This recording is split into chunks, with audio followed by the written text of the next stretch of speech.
Hello, hello, hello, and welcome to Colby Howard Wants Your Job, the show where we find out what the heck everyone else does with their day. As always, I'm your host, Colby Howard. Today, very exciting, we have Julie Wilson. Welcome. Thank you. Thank you for having me. She is involved in audiobooks. How? We don't know yet.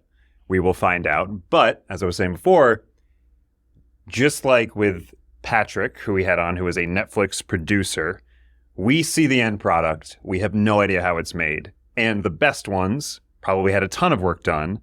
And the bad ones probably could have used a little bit more love. So figuring out where you live in that world is going to be super fascinating. So thank you for coming on. Yeah, of course. Happy to be here.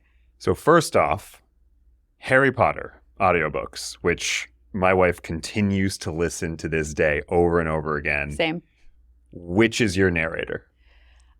Jim Dale. You're Jim Dale. 500% because Jim Dale was one of the reasons I got into audiobooks to begin with.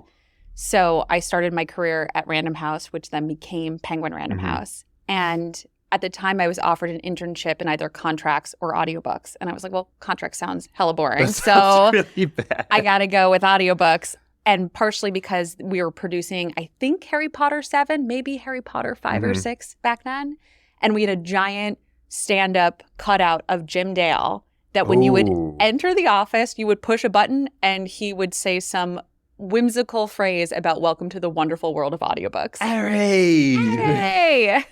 So I've only ever heard his version. Yeah. But the Stephen Fry, people also really have strong arguments for him. I don't know how you could listen to anybody else. So I have honestly never listened to the Stephen Fry version. Don't taint yourself. I can't taint my version of it. And I just can't listen. But I know the Brits love the Stephen Fry version, which is funny because we're choosing between two Brits. Yeah, they're two Brits. It's not like there's one American trying to do it and it's not working. But it is, I guess, the American version that was released in America versus the version that was released in the UK. Gotcha. So it really shaped tastes in that way. So it's catering to the United States, theoretically. Yes. Okay. So now that we have this shared bond. Yes. We listen to audiobooks. We are more than ever exposed to them. Before it was books on tape and then maybe books on CD and then kind of weirdos listen to audiobooks like outside of road trips. Yep. Now it's like a podcast. You're driving to the store, you're walking your dog, you're just hanging out in your living room and you're listening to audiobooks. It's a completely different world. Yes. From the book itself is written, and we can talk about maybe you don't even need a written book anymore. Yes, that's true. Book is written to us listening to an audiobook. Where are you in that process? Yes. So every publisher production house works a little bit differently. But in general, what happens is the audio rights are acquired by a team. It's generally called the audio editorial acquisitions team. So is that like you read a book, you can sell the movie rights, you can sell the audio rights. Like those are all different things you can sell? Yes. So usually what happens, if we're going way, way back to the beginning, you're an author, you land an agent, your agent sells the rights to publishers. And so the agent's job is to understand the relationships there and who will want the rights to your book. Interesting. And so at Penguin Random House, in general, it is boilerplate that they take the print book rights and the audio rights together because we have a robust boutique-y audio team that I obviously love. And that's not the truth at a lot of other publishers because they might have smaller audio teams or no audio team at all. Gotcha. So the rights get acquired and then they get kicked over to my team, the producers team, and we're both strategic, but really the heart of the creativity when it comes to producing an audiobook. And our job is to work really closely with the author to cast the book, come up with the vision for the book. Are we using one voice, two voice, 5 voices? I've done a book where we use 75 voices. And it really depends on what is the content in front of us. And being a really creative person, it's this wonderful world where I'm able to work across genres, across authors, and every project is extremely different from what came before. So this is the involvement of the author is interesting because from what I know, and I still could be wrong about this, if you sell the movie rights to your book, the movie might not look anything like your book. Yes. There's no guarantee of that. They have the rights to the general story, the inspiration. Yes. How closely, is it a guarantee that you're working closely with the author? Because they don't necessarily have any audio experience. They wrote a great book. They're Yes. very good at writing a book. Audio is a whole different ballgame. So when you talk about involvement with Yes. an author, how does that work? I don't think I've ever not reached out to an author and had communication over their Mhm. project, because my number one job is bringing their vision to life. But as the expert in audio, I am catering their vision to what I think will be best for the audiobook. So they know writing best. I know audiobooks best. And the wonderful thing is, as you tipped to earlier, is when I started out in this industry, no one cared about audiobooks. Right. Literally no one. And we were doing at Penguin Random House or Random House 200 books at the time. We're now doing A year. Now we're doing 2,100 audiobooks and climbing. And Wow. but what's happened with that is authors are now much more better educated about audiobooks than they were when I started. Gotcha. So some of them do come in with their own ideas and some of them don't, but it's sometimes a more educated conversation on Mhm. their part than it used to be. I wonder, 2,100 a year, how many have you gone back? Like, if you look at a 1980s audiobook, it probably could use some love. Yes. Are you starting to re-record as well? So rarely, Mhm. I would say. Rarely. But, I always used to say my favorite audiobook series was the Golden Compass series. Mhm. And it still is. I've listened to that series more than any other series, including Harry Potter, which is kind of shocking to me as well.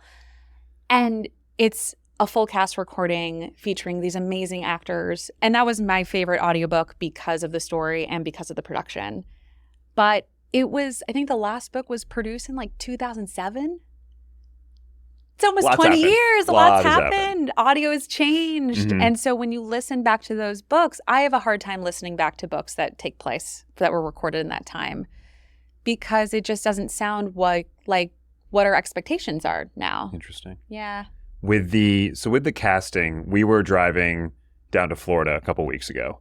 Yeah. And we spun up an audiobook, and we're very excited because the plot sounded great and there was a celebrity attached. Cool. And we like him, we like his tone, we like his flavor, who he is, his personality. Very excited. Yes. He bombed. Oh no. We stopped the audiobook 20 minutes in because, and I don't even know, like, it was circular. The plot was fine in the end, but we're like, wow, we kept thinking, we thought you'd be a lot better at this as opposed to listening to the story. Yes. So there's no guarantee that a known quantity is going to be good at this. How do you think about someone who is talented? Obviously, you coach people to become talented on the side. Yes. What is talent to you when it comes to the audiobook genre? Yeah. Oh my gosh, there's so much that goes into that. You might be recording for, at the minimum, like an hour. At the maximum, 8 days, 10 days, 12 Yeah. days. It's normally 3 to 4, but that's 7 hours in a booth. And some people love that. That's the only thing they want to do with their life. They're like, I get paid to read books and embody all of the characters. And other people are like, I got too much energy to be hemmed into this little booth Right. for that amount of time. And sustain that believably. It's a different skill set than delivering a line, a take. Mm-hmm. Yeah. Interesting. I remember, thinking about a little bit earlier days. So when I was in LA, trying to act, I thought easy money would be, well, first of all, what if I just did radio spots? Second of all, what if I did audiobooks? Audiobooks pay more, like they're longer, all of this. So I went on I think, was it ACX? ACX. Yep. And I applied for a whole bunch of things. I got one. Okay. It was the only money I really made my entire 18 months out there. It was $2,300. Oh my, that's good for an ACX title. It made no sense because it was about healing cancer through Chinese medicine. And it had Okay. a ton of traditional Chinese words. I gave my audition. I tried to be super empathic. I put on a whole show and I butchered that entire book. Oh, no. And somehow he loved it and he paid for it. Oh, no. But the reviews on Amazon were great book, terrible narration. Oh, and my so gosh. that just haunts me to this day. So there are authors who can use the open source, open audition platform. What level do you have to get to start working with someone like you? And then we can talk about, once you get to that level, what kind of talent are we working with? How are you casting and how are you finding these people? So one thing I'll say is I've worked with actors who have never recorded an audiobook before, and I've given them their first audiobook. And I've worked with actors who have recorded thousands of audiobooks before. And the number of books you've recorded doesn't necessarily correlate to how good a performance you're going to give. Interesting. And I think since my ear has been so honed over time, when I listen to an audition, I can know if you can do an amazing job with this or if you're too green and you need more coaching. Someone comes to you, or sorry, the book ends up on your lap. This needs to be produced into audio. Let's start nonfiction versus fiction. Do you have a different first thought just given those two genres? So one nuance with nonfiction is that if it's a really personal story, I am more inclined to hire the author to record it because I want to hear their story in their own words. That's my personal preference. Every producer's preference is different. If it's more of a history book or something that sits outside of their voice, that's more when I turn to narrators. And I would say more authors are recording their books now. One, it's part of their larger brand. Their book, their audiobooks, I've found that the book is no longer the destination for people. It's part of everything else they're building in their life, especially when it comes to nonfiction. And then I would say the casting process for nonfiction and fiction for actors is not that dissimilar, except for, in general, I think there are more nuances you have to look for when you're casting for fiction. So what's the narrative voice they bring? What are the different character voices they bring? Is there anything else I have to look out for? Are there accents? Are there language abilities? Do they have to speak Chinese? And perhaps should it be read by someone of Chinese descent? Exactly, right? yeah. Not me. I should not have been reading that book. That became very clear. It wasn't your choice, though, right? It was the Exactly. author's choice. What's been really amazing in our industry is you see on the casting side, we're really dedicated to matching that book to the appropriate person. And that can mean their knowledge base, that can mean their passions, that can mean their lived experience and their cultural identity. And so, and again, going back to your question, that can mean that's the same for nonfiction or fiction. But there's all of these things that I go through in my mind when I'm casting every single book to make sure that this is really the perfect person for this book. And that's coming from a Penguin Random House perspective, right? So not every publisher takes that care. If you had an unlimited budget, Yes. would you choose one voice for a fiction book with 10 characters, or would you use 10 people? I mean, I'm going to give the answer I shouldn't give, that I love full cast recordings. I think they're so immersive. Why shouldn't you give that? Because it's more expensive? Because it's more expensive, and the truth is I don't want authors' expectations to be that we can't give that every time because the sales expectations for every book are different. But the truth is I also love listening to a single voice because it's like someone telling you a story. Yes. And it's almost less intense in that way. So it depends. I would honestly say for my favorite fiction books, I would love for them to be full cast because I want to listen to a movie in my ears. Absolutely. And full cast recordings are becoming more popular. Again, they are much more expensive and time consuming and effortful to create. So we can't do that with all of them, but they're amazing to produce. You really feel like you're making so many creative decisions. You're so immersed in the story. And the end result is generally something that's really, really impactful. This is, for some reason, of course it works this way, but I didn't think about it. Someone comes to you with a book, you then go on a full casting process. Yes, just like in Hollywood, you have 20 actors that you know of, and then you'll have auditions for 2,000 you might not. Who are you reaching out to? Where do we go? Yeah, exactly. How are you finding eventually the person, known or unknown, to do it? So I created a now global casting platform about 8 years ago with Dan Zitt, who's my co-collaborator and so many different things. It's called Ahab Talent, ahabtalent.com. And that is our number one stop, first and foremost. We have actors from all over the world. We have 17,000 actors there from all different backgrounds. And so generally we go there first because we're like, okay, we have all the information there. They have their samples there. They have their information there. If we can find that person, we can find them on Ahab. So you filter through, odds are you can filter through a whole bunch of samples. Yes. And 17,000 becomes 1,000 and you listen through those 1,000 samples? Much less than that. Okay. Oh, listening to 1,000 samples. Oh my gosh. So it might be that we're searching for their profiles, or it might be that I host auditions. And the audition process there is either what we call an open call audition. So anyone on the platform can audition. They hopefully look through the breakdown and see if they're the right fit or not the right fit. Or I auditioned for plenty that I was not the right fit. So I'm sure you get plenty that make no sense. It's great practice. I always tell actors it's great practice. Just be so thoughtful about what you're auditioning for, because you don't want to tick off the producers, right? Or get that reputation. But the other way of doing it is hosting what we call private auditions, which is me selecting 30, 10, 15 actors from the database and just auditioning them. And so that's generally our first stop. If not there, generally we turn to the casting department and we say, this is what we're looking for. We need your help finding it.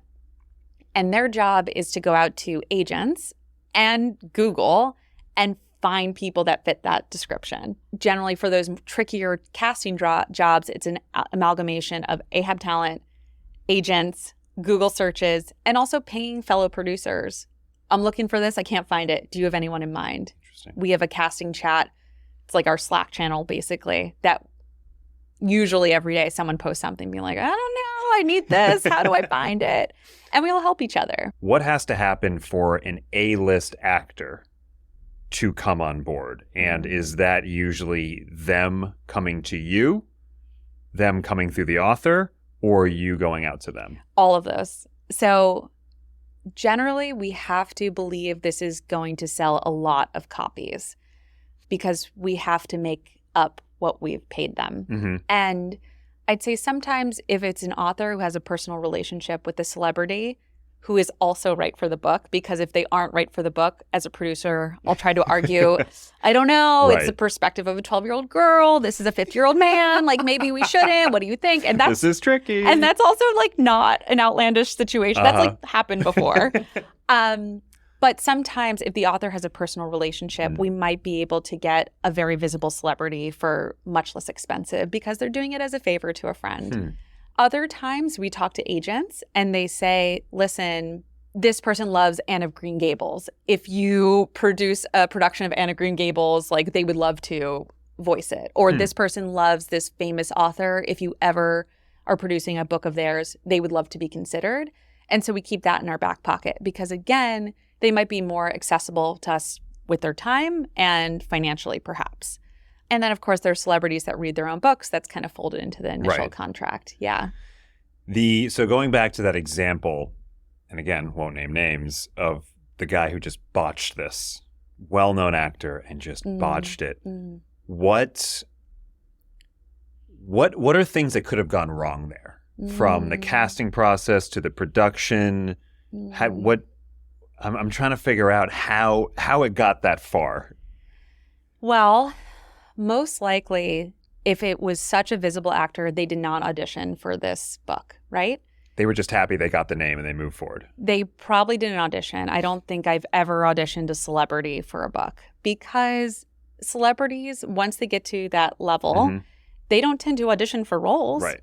And it's actually, I think they would find it offensive if we asked them to audition for an audiobook. You know, I can't speak for all of them, but that's the general feeling. So we might not know how they show up in the studio. Especially if they've never done it before. And any number of things might have happened. You know, people do have learning differences. I've been in the studio with certain authors who are dyslexic, and we try to find the best way around that.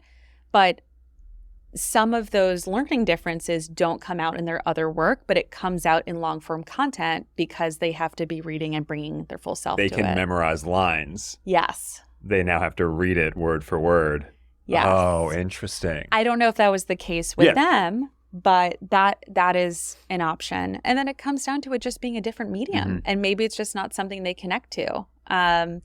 Also, now that I think about it, it was a fiction book, and the narration of the prose was fine. The characters were terrible in one note. And now that I think about it, I've never seen him do characters. That's it. That's and so he basically went like half an octave up and half an octave down, but everything else was the same for characters. Interesting. Oh. Well, and there's different schools of thought with that, which is really interesting. So traditionally, 20 years ago, it was more the style to tilt your voice in that way and have it be an indication of a different person. And maybe he just didn't do that well as well. But this was a very recent book. Yeah, so this is a school like of thought in terms of acting and performing for audiobooks. You tilt your voice. You don't fully embody a character and create this three-dimensional thing. Because it's distracting? What's the argument behind that school of thought? I think some actors are just not as good at creating those three-dimensional character voices. They're better at embodying the spirit of someone. That makes sense. Instead of totally warping their voice. And also some people like that performance. They're like we were talking earlier about full cast versus one voice. They're looking for more of this softer experience of it versus, oh, here's this random character who shows up and they have this crazy voice, right? It's a different experience. Versus actors, which I think we're much more in this realm today of creating all this full cast of characters. And so you know exactly who's speaking, a la Jim Dale, when Dobby shows up, when Hermione Granger shows up, et cetera, et cetera. So thinking about, and I'm sure you've got let's say one narrator in a fiction book with 10 voices. In my mind, I'm guessing they're not seamlessly going through each voice. You might have to stop. Like, can they go seamlessly between 3 different characters? Yes. Or do you have to cut through? Yes. Again, It depends on the person. But if they can't, that's actually going to be a problem in recording. Because that editing process would be a nightmare. Oh my gosh. If we were stopping every line, it'd be a total nightmare. And that also tips to there are 2 different ways of recording. Sometimes authors or some actors, so like when you were recording that audiobook, you could have recorded via punch and roll. So you are reading solo and you are stopping and starting the recording as you go along, as you make mistakes. Yep. So I did a lot of that. Yeah. So most narrators do that when they're recording alone. If you're recording for Penguin Random House, you generally have an engineer, maybe a director, and an editor. You have a director? Yes. Okay. And this is what we call free roll. So the tape is rolling the entire time you're recording. And all of the editing is done in post-production. So you have a director, you have an editor marking the script. They did 1 take, 2 take, 3 takes, whatever it might be. So that when the editor goes in and pieces it all together, they see, okay, we're going with the 3rd take here. We're going with the 2nd take here. But that's the difference between recording solo and having a team behind you. But yes, in general, the actors are able to record all of the different voices and they should be able to shift seamlessly. If not, they shouldn't take that approach. Now, if you have 10 people for one person for each of those characters, are they all in one room or are you stuck in that editing, snipping it all together at the end? So it depends on the production. In general, these are done apart, though sometimes they're done kind of more in concert in one big room. So I produced Seth Rogen's audiobook yearbook, and that was the book that I think we had 75 actors on it. And if you haven't listened to that one, that's a great road tripper. Was that his choice or your choice? It was a combined choice. It was the collaborative experience of coming up with the vision. Who was closer to thinking there should be 75 when you first went into it? So we had no idea what the number was going to be. But going into it, it's the memoir of his life. And we have all these, it goes from him talking about his life to these compact moments of his life. And so the book lent itself so well to that because it's him talking and then we're somehow back in his childhood or him as a teenager or him in his 20s running through the streets of Amsterdam high on mushrooms, right? And so there was something so cinematic about it that you could tell that this should be handled as not just a single voice. And we could have done it, just him. But if you listen to it, there's something really special and really immersive about it. And, if you watched Superbad from whenever that was produced and came out, the moments in his childhood, it feels like you go from him telling you a story to we're in Superbad right now. We're experiencing his life as a Canadian kid with all of his hijinks. So those 75 people, odds are there was not one room full of 75 people. No. Okay. So there were not 75 people in one room. And there is such an art to that. And that's a combined art that is the casting, that's the directing, that's the editing, to make sure that when these people speak to each other, it sounds like they're speaking to each other. And from the casting perspective, it sounds like, oh yeah, these guys are all best friends. And I spent weeks finding, I really focused on the kid's voice in that production. And I co-produced it with Dan Zitt. And we spent so much time auditioning, listening to audition. It was months of this. And generally, audiobooks take, 2 months to produce. But I'm working on 10 other projects. Right. This was like, this is our baby right now. We have to do an amazing job with this. And those become the productions. And I'm proud of all my productions, no favorite children. But the ones that you spend all this time on, you just, it's not only, you don't only create something, but you have this impactful life experience yourself in creating it. So many different things, so many different choices you have to make from a casting perspective. How many times do you read the book? It depends. It depends on the book. With the Seth Rogen book, I don't even know how many times I read that book. And also sometimes it's not reading the full book. It's going back to a chapter and rereading certain dynamics. With easier casting decisions, if it's more one voice, you generally, I produce around 100 audiobooks a year. I can't read 100 audiobooks a year, books a year, that I personally can't. So I'm reading as much as I need to in order to make informed casting decisions. And you've been doing this long enough. If you just start in this industry, you probably should read the whole book. You should read absolutely. And we start people out easy. You start out recording a few audiobooks a year, then 20, then 30, and you're really, it's an apprentice industry in that way. I wish I had the time to read every single book, but I also have my author as the partner in crime. If I miss something, they'll call it out. But what's fortunate is I rarely miss something, and that's kind of remarkable. You kind of forget how much of the craft is just deep in your bones after you've been doing something for so long. But I know how to do my checks even if I don't have the time to read the entire book. So Seth Rogen is probably a great extreme because he's been in the movie business. He knows what the end result could look like. He knows how to make it cinematic. He's been a part of that. What does that collaboration look like? And if it's really so off the reservation in terms of it's not normal at all, we can use a normal example, but they come to you with a vision and you say, great, say no more, we're going to iterate a lot. Do you then come back with 5 people that you like? And if they say, no, I hate, and they veto all of them, and then you come back again, how does the iteration towards the final decision work? Yeah, so let's expand it beyond the Seth Rogen example because it actually can apply to most times I produce a full cast recording. And the nuance there is that could be a full cast recording of a novel. It can be a full cast recording of a memoir. It can be a full cast recording of a graphic novel adaptation, which I've done a ton of. In general, my process with that is coming up with the core cast that I want them to approve, because that's a process of trust building and teaching them that I've really taken my time with your book and I understand it and I understand the characters. Because if I had to approve 75 plus voices, we would never get the audiobook done. And so that's where it's helpful for authors to lean in and lean out, and that's part of my job. If I'm not gaining their trust, then I've done something wrong. So getting the core cast approved and maybe giving them a sense of what else I'm thinking, but then I go off on my merry way and find the rest of the cast and do my due diligence with that.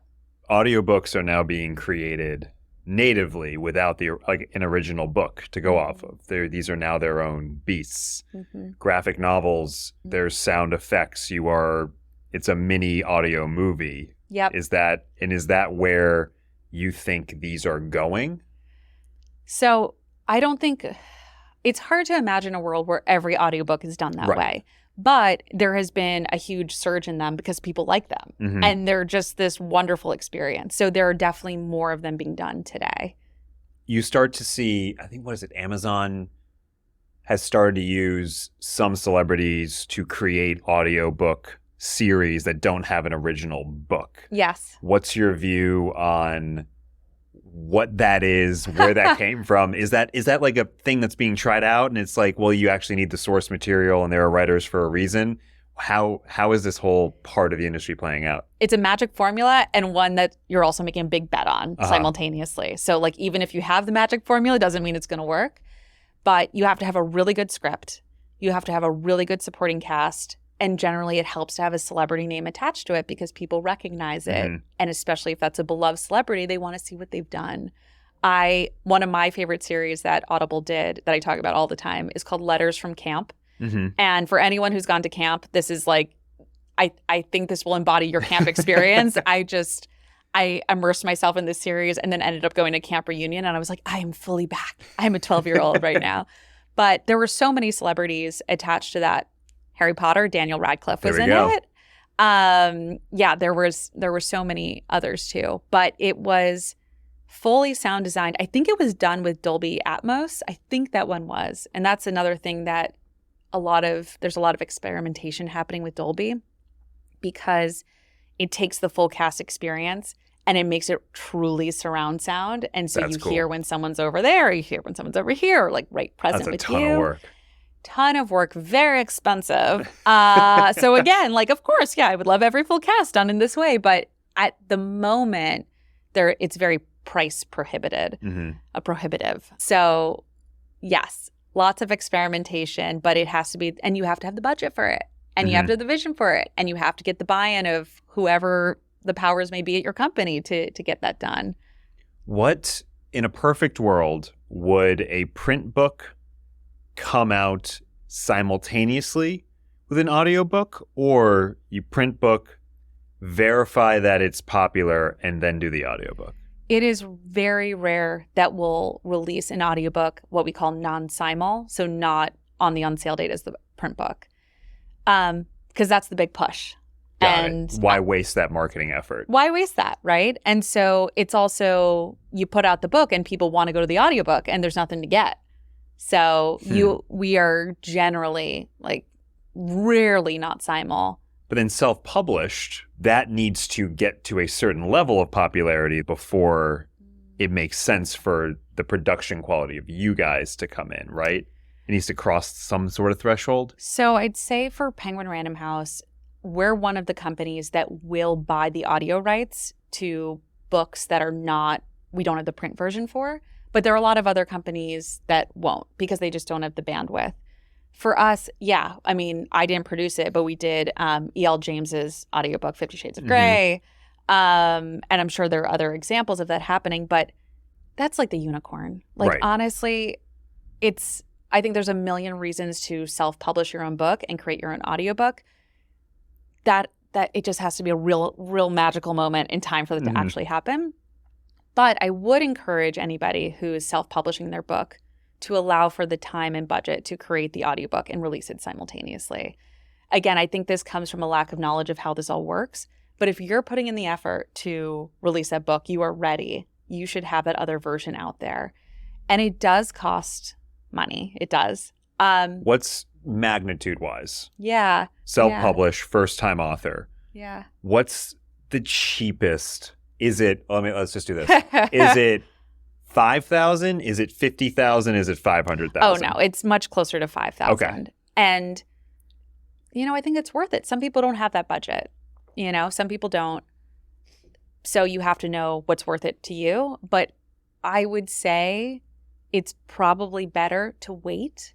Everyone wants to get their stuff out there. And sometimes because the world's waiting for it. The world's waiting for it. But it's just like with everything else. I say this to actors too. It's like, I'm going to slow you down right now. We need to prep all your materials. We need to prep everything before we get you out into the world. And everyone's like, but I just want to be out there. And you're like, it's not going to be a good launch. Just slow down a little bit. You're not good at this yet. Yeah, we need to work on you. You need some help right now. This is a great segue.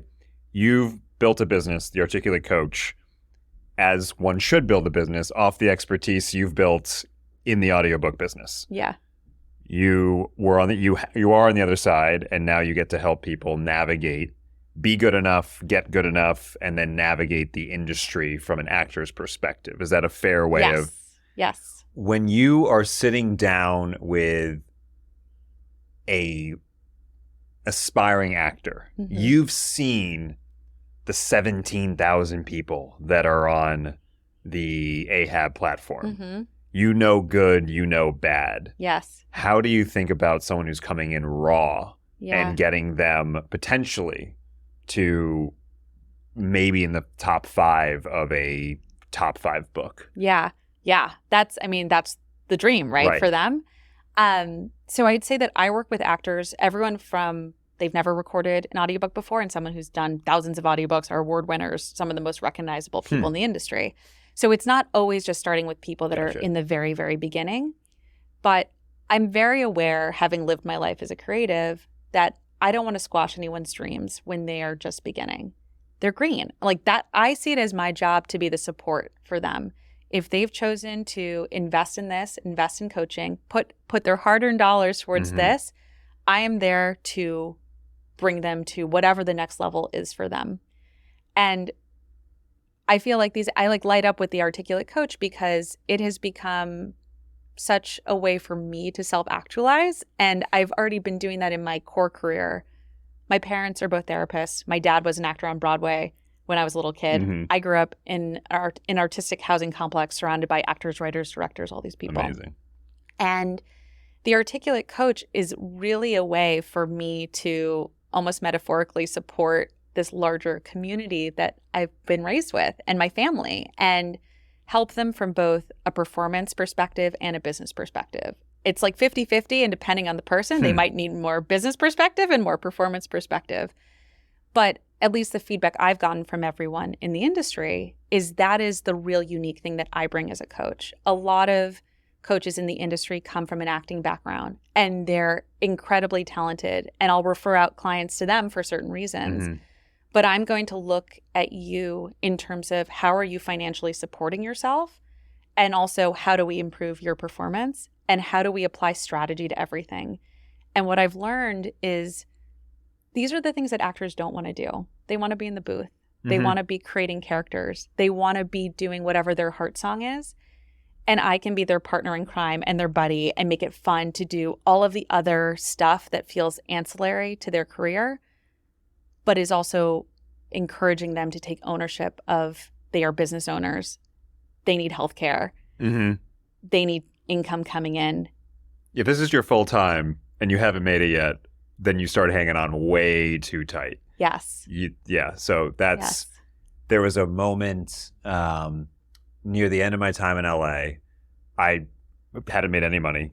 I was in a commercial audition class, and I was doing something, and the guy stopped it, and he goes, "Look at this. I had started doing this on camera. Give me the part." He goes, "I see this with actors who are at the end of their rope, and desperation smells like cactus on camera." And it's just like, if I learned anything from that, it's like, if you're going on what is initially a hobby, what you want to become a business, what you want to become a career, you can, with no net, jump in. Sure, great. And success stories happen. Yeah. But get some other income. Make sure you can explore, as opposed to I need to make money and then bad things happen. And the actor's journey I describe as a roller coaster. It is. It just every creative's. My sister's an amazing photographer. My dad was an actor. It's like everyone's creative career is a roller coaster because it's so tied to self and vulnerability, going back to that word. And some weeks you get work, some weeks you don't get work. Yep. Most weeks you don't get Most work. weeks you don't get work.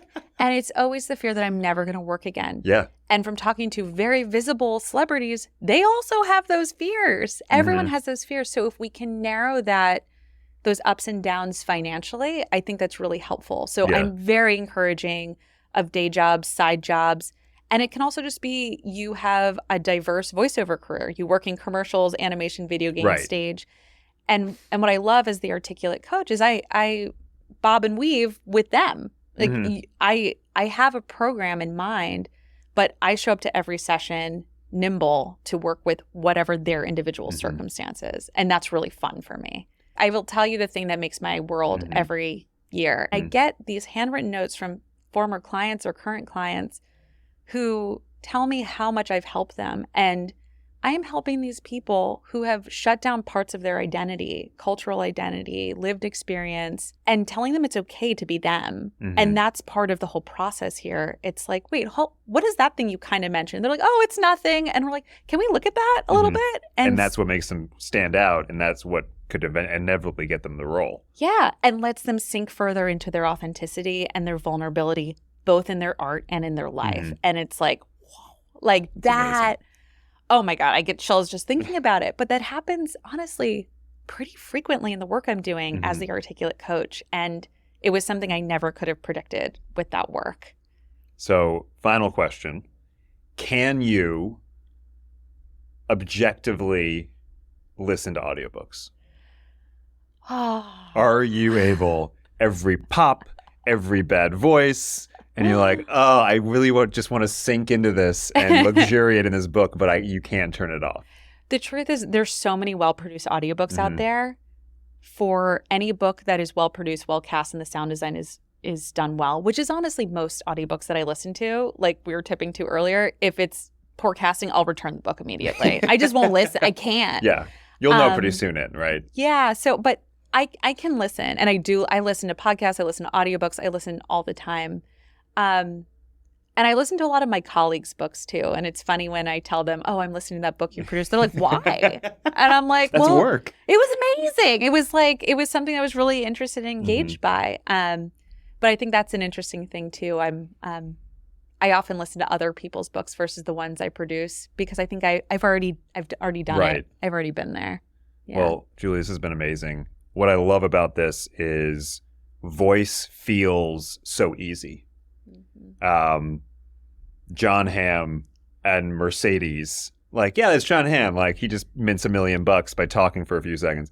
That dude has created a voice, and we love his voice. Like, there's so much more to creating something that is engaging for 7 hours, for 14 hours, for 21 hours through an entire audiobook. Yeah. And the work that goes into finding those people, to directing those people, to producing what we see, it is extraordinary because books on tape sounds crude. Audiobooks are now full-fledged productions. And so you walking us through this has been fantastic. Yeah. Thanks for having me. I'm happy to share. Absolutely. This has been Colby Howard Wants Your Job. Tune in next week for Who Knows What. This has been Julie Wilson talking about producing and casting audiobooks. See you next week.